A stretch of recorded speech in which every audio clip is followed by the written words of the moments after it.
minutos e já está aqui nos nossos estúdios a comentarista de política aqui do Ceará no Ar, colunista do GC+, Carla Michele Quaresma. Professora Carla Michele, muito bom dia, seja sempre bem-vinda aqui ao Ceará no Ar.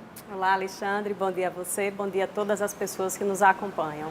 Bem, a gente vai começar falando que no Twitter, o ministro Wagner Rosário, da Controladoria Geral da União, a CGU, elogiou a ação dos manifestantes. Ele escreveu: lindo de ver Brasília ser tomada por essas pessoas de bem, ordeiras, que só querem viver num país mais justo, mais livre e mais democrático. Bonito de se ver, viva o 7 de setembro, escreveu o ministro. Bem, a gente viu que não está sendo muito bem assim, Já começou já não tão bem ordenado quanto se esperava, quanto se pensava. O que esperar, professora, dessas manifestações do 7 de setembro? Antes do 7 de setembro, já houve ali realmente um momento de tensão, uma invasão, algo além do que se esperava, não é isso?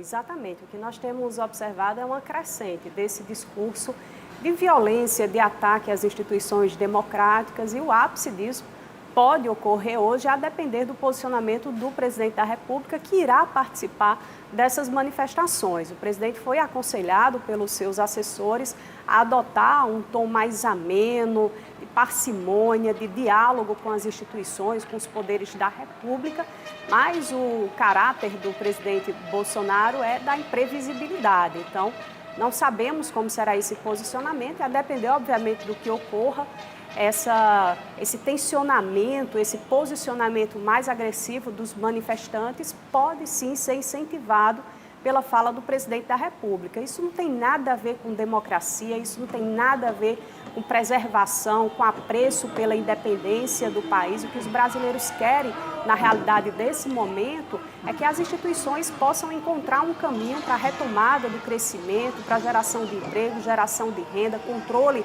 inflacionário. Isso sim é defender a independência dos indivíduos, a independência do Brasil e a preservação da democracia. Agora, professora, esses opostos políticos, eles se retroalimentam, não é? Quando a gente tem Bolsonaro, só existe e tem essa força que ele tem, porque de um outro lado existe Lula também com uma força. E eu acredito que para ambos essa dualidade, esse maniqueísmo é super importante. Eles precisam realmente de um e do outro para poder sobreviver. Ontem, o ex-presidente Lula, que aparece aí nas pesquisas como preferido na corrida presidencial, também se pronunciou, falou sobre esse assunto. A senhora acredita que daqui para as próximas eleições, para 2022, ainda dá tempo de surgir uma terceira via viável, que é o que, pelo que a gente percebe nas pesquisas, é o que a maioria da população quer? Você tem uma parte que está com Lula, uma parte que está com Bolsonaro, mas se você pega aqueles que não querem nenhum dos dois ou que estão indecisos, você tem aí uma maioria. Dá tempo de surgir um candidato que venha a agradar essa maioria? Como toda narrativa do herói, há também necessidade da construção da figura do vilão. Então, tanto no caso quanto no outro, a construção dessa imagem é muito importante para fortalecer a própria construção desse discurso do herói. O brasileiro vive em busca do herói, daquele salvador da pátria que vai resolver todos os problemas. E claro, essa possibilidade de construção de uma terceira via é real.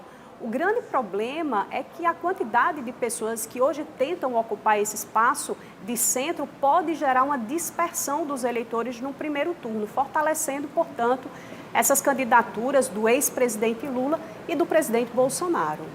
Professora, para a gente encerrar, qual o conselho que a gente dá para as pessoas que estão acompanhando de casa esse momento que a gente está vivendo de manifestações, de um lado, favoráveis ao presidente e que correm o risco até de trazer mais instabilidade política para o Brasil. Do outro lado, manifestações por parte da esquerda que tentam uma busca de uma volta de um governo que a gente percebeu que teve realmente muitos problemas, que foi alvo de muitas denúncias e fortaleceu também muitos grupos econômicos. Então, para quem está em casa e que está alheio a tudo isso e que não quer realmente entrar nesse fla-flu que a política brasileira se transformou, o que essas pessoas devem fazer, como elas devem pensar e agir em um dia como hoje, tão importante para a nossa nação, não falando em termos de política, para a nação, para o Brasil, que é o 7 de setembro?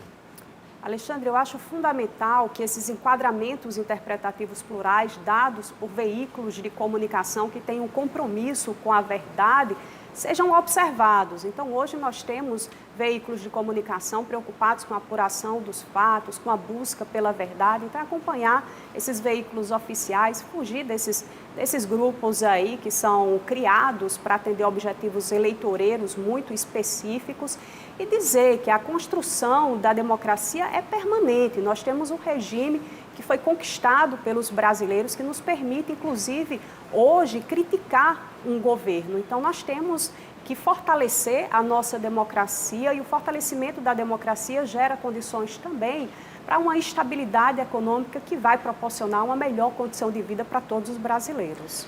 E é como eu costumo dizer, né? Político não é herói, político não é semideus, político é um servidor público. Ele está lá para nos servir. A gente precisa cobrá-los como se fossem um funcionário público qualquer, como se fosse um funcionário da nossa casa ou da nossa empresa. Precisam sim ser cobrados, jamais idolatrados, seja de qual lado você for.